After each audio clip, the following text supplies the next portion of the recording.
Pro boxing fans here with WBO European champion Mr. Sonny Edwards. Sonny, how are you keeping today? Yeah, I'm doing good. Just finished a press conference. Ain't got nothing now really until Friday weigh-in. So just chilling, to be honest. Good stuff. We're down here at the BT Studios ahead of your showdown with Hilem Gallardo on Saturday night at the O2 Arena. Before we get into it, I just want to pick you up on a tweet you sent out the other day. You said Frank Warren versus Eddie Hearn. If we can have one card put together, 5 fighters from each stable, let's just go with 2 of those fights. Who would you like to see? Frank Warren stable versus Eddie Hearn stable, just to kick us off. Just two. Anthony Yard and Boatsy. Who wins? No comment. And you know what? It's a big one. And AJ Tyson Fury. Why not? Why not? Okay, let's get into the fight at hand. Vacant IBF Super Flyweight International title on the line. Hilem Gallardo, tell us about him. What you're expecting? Do you know what? He's a tough Mexican. Had 16 fights and he lost twice. Never been stopped or anything like that. And he's fought up at featherweight. He's the current WBC Silver Youth Champion or something along those lines. And he's got that belt still. So he's going to come to win. He's going to be tough. And I'm just expecting a hard night's work, but nothing that I can't handle. Let's rewind for a second and talk about the Granados fight. I understand that during the fight you ruptured a couple ligaments in your ankle, but you continue to obviously pick the decision unanimously. Tell us a little bit about what were you feeling going through the fight? When did you know your ankle had been done? Did you realise the extent of the injury? Well, yeah, I got put down in the second, halfway through the second. It was around the side shot that I didn't really see coming. I wasn't hurt, I was up at the counter too. And yeah, I couldn't really put weight on it straight away. The adrenaline got me through it, do you know what I mean? There wasn't never a moment where I was looking to quit. I sat down for the first time in my amateur or professional career in between a round after the third round. I'd seen if that was any better. It wasn't. It probably made it worse when I had to put weight on it again. And I just got through it, do you know what I mean? I did what I had to, and the doctor looked at it after, told me that it was just sprained or whatever he said it'll be all right. Then I've been walking around for the next 3 days, did my Christmas shopping, just hobbling around, just thinking the pain will eventually go. I went and saw the old Rotherham United physio now, Stephen Gilps, and he looked at it, was very concerned, sent me to a specialist, and it turned out I'd completely ruptured 2 ligaments in my high ankle. Some scientific word, syndo something, I don't know. But yeah, like I said, there was no moment of me wanting to get out of that ring because I've devoted too much years and too much time and effort into this sport. If I'm getting taken out of the ring, I'm getting carried out of the ring. Do you know what I mean? I'm not quitting. I'm going out my shield. Do you know what I mean? Last time out against Pedro Matos, it was a really dominant display. You really showed in there what you can do. Give us your reflections on that fight. Are we now seeing the real Sonny Edwards, and how much more is there to come from you? Yeah, I feel like I'm going through the gears and I'm proving, I'm showing different things. I think that Pedro Matos fight allowed me to do certain things that perhaps I wouldn't do against a world level punch or really, really like tough. You know what I mean? I was sitting in the pocket, I was taking a few silly shots that I perhaps didn't need to, but to get my work off, and it was never, I won every round quite clearly, and he was never building on any success. He would catch me, but then I'd catch him in 2-3 back. And I was just looking to have fun and enjoy it in there, and then I picked a big shot right at the end of the 7th round, and he hadn't recovered in a minute break, and then I put a stop to him in the 8th.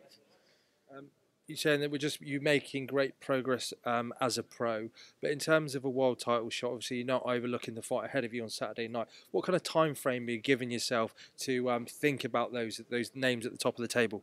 Well, my promoter's really looking to push me a bit sooner rather than later. At the beginning of the year, they wanted me to fight for world title by the end of the year. I don't know if that will happen.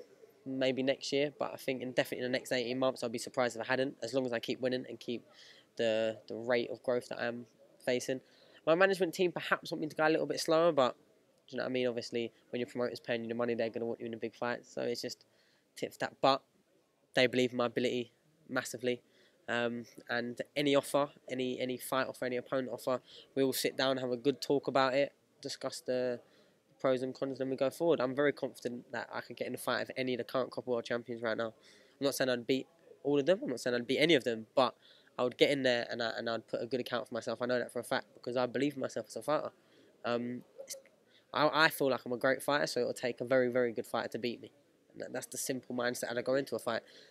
No one said I'm unbeatable. No one said that I'm going to go 50-0 or whatever, but I enjoy boxing. I enjoy testing myself, and I enjoy the whole journey rather than just the destination. So yeah, I can get knocked back maybe if I fight for world title maybe a little bit too early, but I'll come again because I believe in myself that much. You're in a sort of unusual position where your brother is a world champion.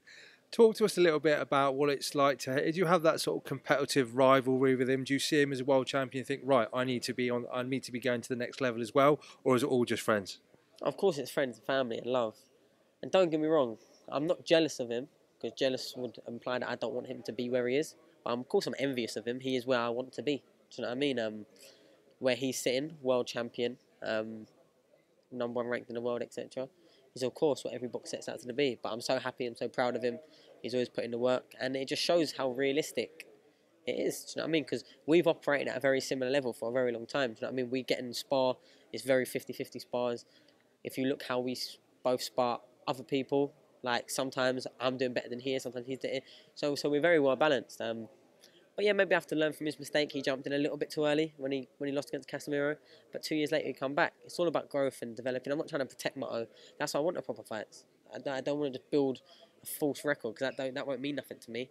Give me good money, get me in good fights. Win, lose or draw, I'll turn up and be good value. Let's just finish on. You mentioned it in the press conference. You mentioned it again there. You want to learn from Charlie's mistakes. Just explore that a little bit more with us.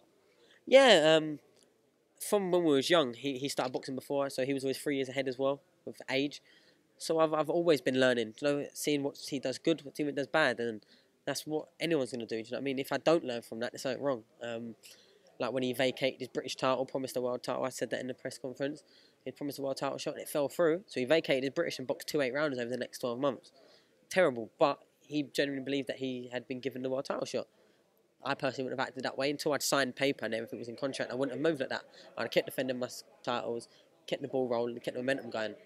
And do you know what I mean? When he come through the pro game, we was green. Do you know what I mean? We didn't have no uncles or dads or brothers or anything that had been pro before us, so we didn't know what to expect. So we're learning on the job, and still he's world champion. I'm getting high ranked in the world, and we're still learning on the job. Everything you never know it all. There will always be something that surprises you in this boxing world. So like I said, every little lesson you got to take from it.